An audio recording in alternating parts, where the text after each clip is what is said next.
மனுக்குலத்தை பாவத்திலிருந்து மீட்பதற்காக சிலுவையிலே ஏராளம் பாடுகள் பட்டு மரித்து உயிர்த்து என்றென்றுமாக நமக்காக நம்மோடு வாழ்கின்றார்.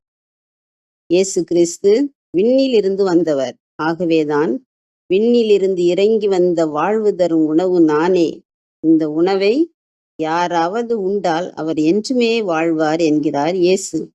ஆகவே பிரியமானவர்களே, ஒவ்வொரு நாளும் தூய ஆவியில் நிரம்பி இறை வார்த்தையை வாசித்து தியானித்து வாழ்வாக்குங்கள். வாழ்வு தரும் உணவை பெற்றுக்கொள்வீர்கள். உங்கள் ஆன்மா அக்களித்து அகமகிழும். இறுதியில் நிலை வாழ்வை பெற்றுக்கொள்வீர்கள்.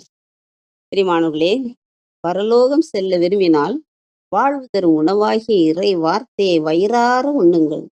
தூய ஆவியின் தண்ணீரை தாகம் தணிய பருகுங்கள்.